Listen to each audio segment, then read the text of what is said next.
যাই হোক, এখানে ডিমের হাঁসের জন্য খাবার তৈরি করা হচ্ছে। খাবারগুলো কিছু ফালানো হচ্ছে আর কিছু এখনো বাকি আছে। এখানে বর্তমান এই মুহূর্তে ঢালা হচ্ছে গুঁড়া, পলিশ আর হচ্ছে ডিসিবি প্লাস।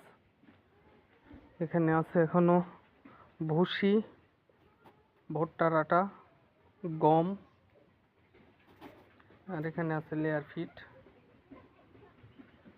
কিন্তু আমরা সচরাচর একটা জিনিস ভুল করে যাই, সেটা হচ্ছে এই যে খাবার সব কিছুই দামি দামি দিই আমরা।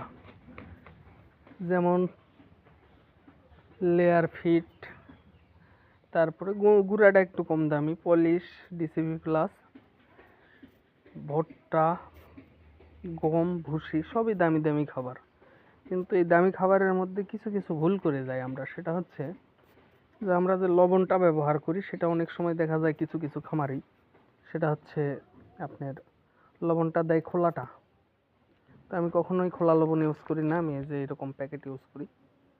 কি কারণে? সব খাবার ঠিক আছে, কিন্তু লবণ যদি একটু কমতি হয়ে যায় তাহলে আয়রনের ঘাটতি অনেক সময় পড়ে যায়। আর এই আয়রনের ঘাটতি পড়া মানেই হাঁস কিন্তু যেখানে থাকে ওখানকার পচা মাটি খাবে, ডিমের হাঁস। আর এই পচা মাটি খুব ক্ষতিকর হাঁসের জন্য। যার কারণে খাবার যদি দামি দেন তাহলে অবশ্যই লবণটাও সাথে একটু ব্র্যান্ডের, একটু ভালো মানের লবণটা দেওয়ার চেষ্টা করবেন। কারণ খোলা লবণই তেমন একটা ভালো ফলাফল আসে না। আর এরকম প্যাকেটের লবণই আয়রন পূরণ করে, সব কিছুই মোটামুটি পূরণ করে। যার কারণে হাঁসে মাটি খায় না।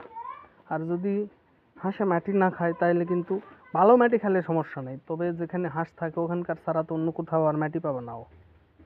ওই মাটি যদি খায় তাহলে হাঁসের কিন্তু 100% ডিম কম আসবে, হাঁসের অনেক রকমের সমস্যা দেখা দিবে। তো যারা খামারি ভাইরা আছেন এই ভুলটা যেন করবেন না কখনোই। এগুলান হচ্ছে ছোটোখাটো ভুল, আর ছোটোখাটো ভুলের থেকেই কিন্তু বড় মাপের সমস্যা দেখা দেয়।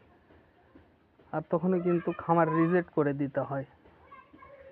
এই ভুলগুলো যেন অনেক সময় হয়ে যায়, অনেক সময় যে সব কিছুই ঠিকঠাক দিচ্ছি, লবণ একটা খোলা লবণ আনে খাবারের সাথে মারে দিই। তো লবণই খালি না, আর অনেক কিছুই আছে যেগুলো আমরা ইউজ করার সময় দেখা যায় যে একটু সস্তা দামের, অল্প দামের নর্মাল জিনিসগুলো খুঁজি। তো এই কামগুলো না করি আমরা, করলে কিন্তু অবশ্যই সমস্যা হবে। ভালো রেজাল্ট পাইতে হলে অবশ্যই ভালো মানের জিনিসগুলাই দিতে হবে।